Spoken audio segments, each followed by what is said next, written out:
We've got on the VIP line Deborah Flora. She's running for Congress, Congressional District 4. You may recognize her voice on this radio station. She used to be a host covering the afternoons, that prime drive time as moms were picking up their kids from school. She was the voice here on 710 KNUS. Good morning, Deborah. How are you?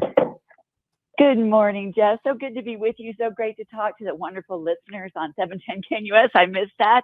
But congratulations on your and Bill's show, too. Lots of changes. We're having a lot of fun, and we got a lot of text messages. Oh, my gosh. I remember when we first got here, they're like, try to get a certain number per hour, and we're now getting those per minute. So it's great. We love all the listeners here. So, Deborah, give folks, first of all, your background. Who are you, where you're from, and why are you running for Congress?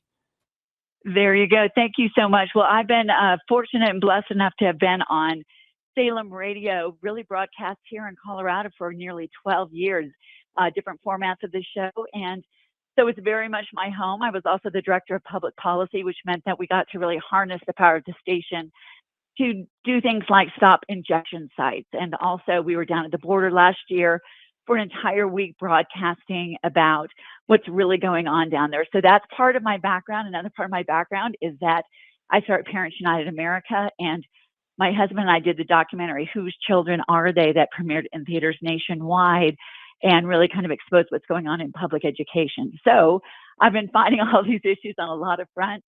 I'm a wife, I'm a mom, our kids are graduating from high school. So people have asked me to run for office for a long time, but my choice was to wait until they were out of the house. So that's a little bit of my background, but I did grow up here on Lowry Air Force Base, graduated from Cherry Creek School District, and our kids also graduated from high school here. So been fighting on many fronts for our state, for our country, and now it's time to take that fight all the way to Congress. You mentioned waiting until your kids were out of the home before deciding to do this. One of the hottest issues in here in this particular race, because one of your opponents is Lauren Boebert. Lauren Boebert facing a lot of personal challenges. Her son arrested, allegedly robbed a woman with a brain tumor, committed crimes with a girl. He made a sex date with her. Whole lot of problems there. Is it time for Lauren Boebert to withdraw from this race and focus on her family? Here's what I would say about that, Jeff. I try not to comment on anyone else's family or personal life because that's what it is. But I think what it is allowing is a very clear contrast for the votes in CD4, because I really do believe that one of the keys to making sure you don't go to DC and begin to waver on your commitments that you stand for is making sure that your foundation is set, that you are a team. My husband and I have been married for 23 years. He's a wonderful 82nd Airborne veteran. We're partners in our media company and partners in every way in life. And, I just think that while I won't comment on someone else's situation, I know that for myself and my husband and for our family, we made the decision to wait until our kids were pretty much launched out of the house, and they're wonderful young adults that we're really blessed to have as our family and as one of my number one responsibilities. But now it's time to take this fight from, as I said, the school board to the State House. Now I'm taking it to Congress. We're talking with Deborah Flora. She's running for Congressional District 4. Her website's deborahflora.com, deborahflora.com. You have a plan here that you call the Roadmap to Restoring America, the Deborah Flora plan. Mm-hmm. Number one issue I think is going to be in this election is securing the border. It's your top issue here. You've been to the border. All right, give us 3 things that need to be done right away to secure the border and to protect Coloradans. Absolutely. Yeah. Thank you so much for bringing that up, Jeff. I think I did something that politicians are loath to do because I'm not a politician, which is actually write down what the goals are and what the solutions are. So many people will talk about the same problems, but it's time we have solutions. Number one, because when that day comes again, where we are able to have the presidency, the Senate, and the House, we cannot squander it. We have to know exactly what our goals are. And I do invite everybody to read the Roadmap to Restoring America on the website, deborahflora.com. But number one, as you said, the border. We were down there for an entire week last year through the station, and we were going from El Paso to Deming, New Mexico to Columbus, New Mexico, seeing firsthand what was really going on. The fact that the vast majority of people coming over were 90% single adult males. They were from countries like Afghanistan, Tajikistan, Russia, and China. very few coming from Mexico. And we can't secure this border. What we need to do is, first of all, remove incentives like what is happening right in Denver right now, where Mayor Mike Johnson has at least 40,000 illegal immigrants that were lured there by a false welcome mat. Now he wants to take 180 million federal taxpayer dollars, your and my taxpayer dollars, while prohibiting federal law enforcement from doing their job. So first of all, we got to stop the incentives. Then we've got to finish building the wall, which we can do. The parts we're seeing, they're rusting. We saw them firsthand. And we also have to reclassify drug cartels, what they really are, narco-terrorist military organizations that will allow us to secure our border. It will allow us to stop the incentives. And by the way, this is a humanitarian disaster as well as a national security disaster. So it is the number one issue. I'm firmly committed to doing all that it takes to make sure that we turn this around and we restore our sovereignty and our safety. All right, let's jump over to social issues real quick. One of the big debates happening on the sanctity of life abortion issues is whether or not there should be a federal ban on abortion. Would you, as a congresswoman, support a federal ban on abortion? You know, I would definitely stand for federal pro-life legislation. We've already had it previously from, when my husband and I did a film that exposed the horrors of late-term abortion. That is, partial birth abortion, man. We already have that. We already have the Born Alive Act. There has definitely already been a role for federal legislation, and I believe that that should continue. Particularly, Jeff, when we look right here in Colorado, we have abortion up until the moment of birth for any reason at any time. Some people like to deny that, but that is actually the fact. And that is not who we are as a culture, that kind of barbarism. I believe that life begins at conception. I have been standing for life for decades, literally. The film that my husband and I made premiered at the March for Life. It's screened in the U.S. Capitol building. I was on the board of CareNet, which is a nationwide organization that supports pregnancy resource centers so that women have the support they need to choose the very best thing for themselves and their families. So, yes, I would definitely support federal pro-life legislation.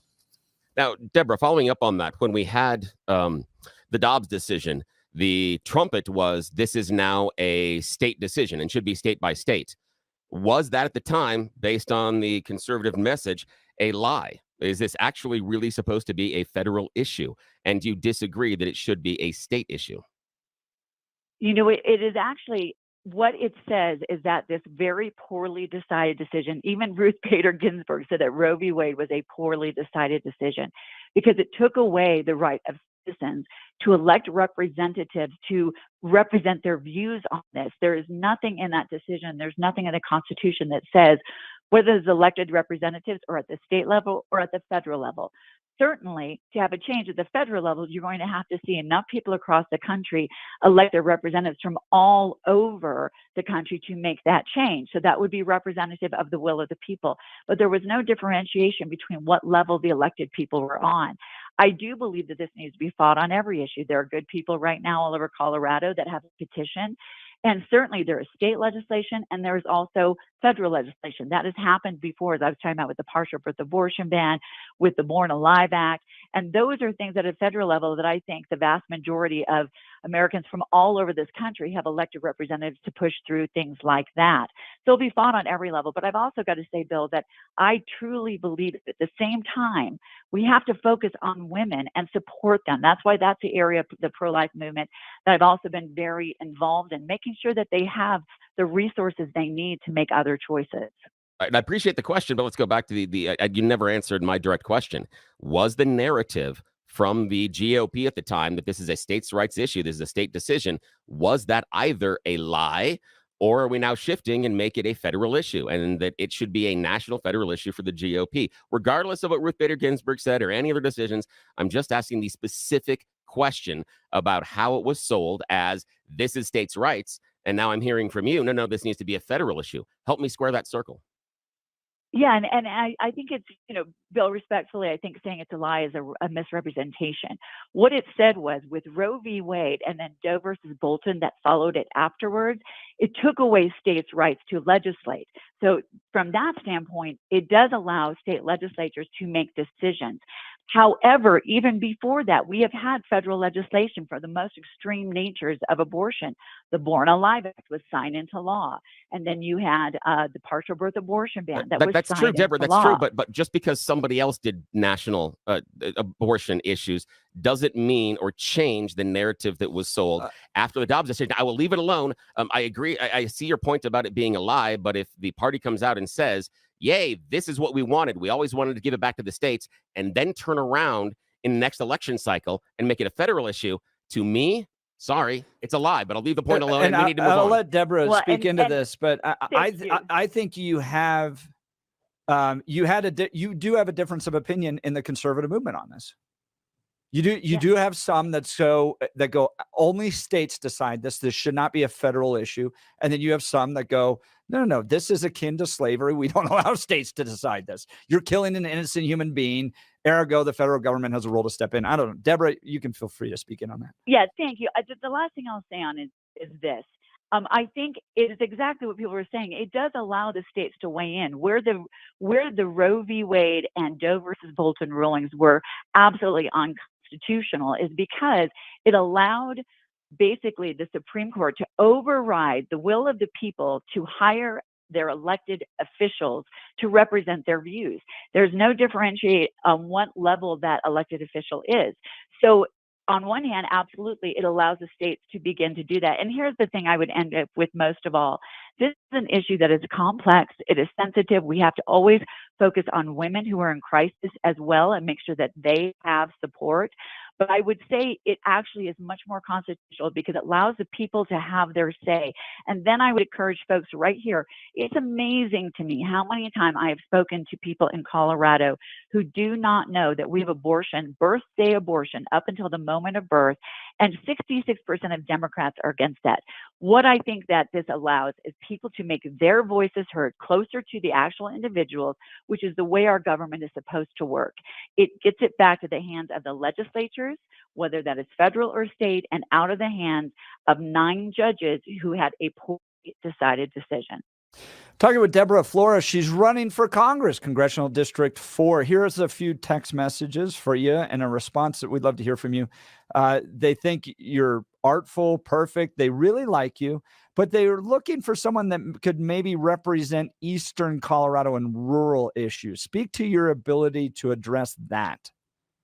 Great question. I really appreciate that. First of all, I want everybody to know that I have been in all 21 counties more than once in this district. And while I will be in the Eastern Plains, if God willing and voter willing, I am the Congresswoman, I'll be there more time than I will be, let's say, in the suburban areas of Douglas County, Loveland, and Windsor, because those great folks absolutely deserve to have representation. They have been overlooked. They've been looked down upon by Denver, by Boulder, and by DC.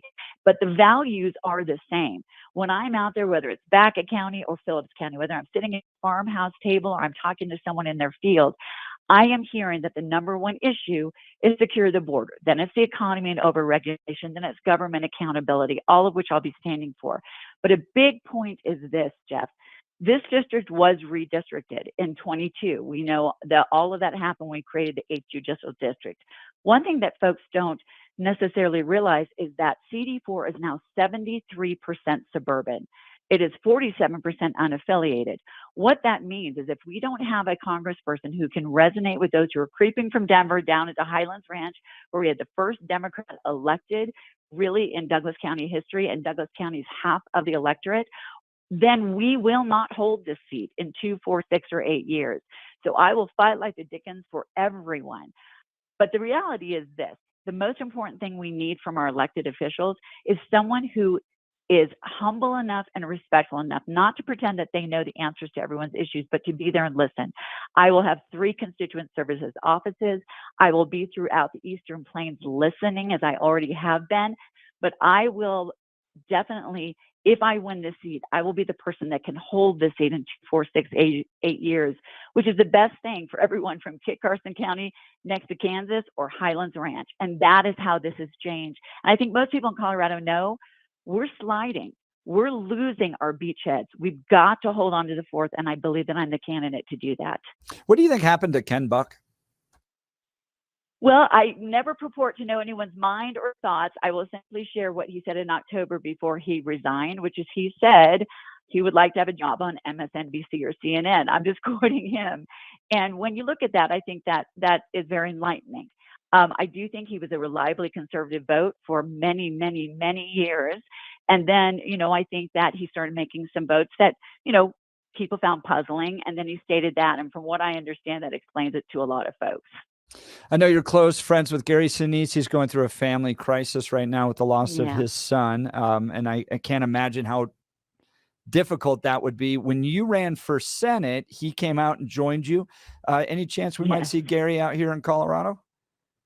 Yeah, thank you so much. I do ask everyone that's listening, pray for Gary and his family. And if you want to support him, his son Mac died of a rare form of cancer. But Gary continues to do amazing work for the troops. So I encourage everyone, if you want to bless Gary and his family, donate to the Gary Sinise Foundation and put a note in there of why and that you're praying for him. Gary would be out here, except for that situation. His son passed away in January. So he's a good man.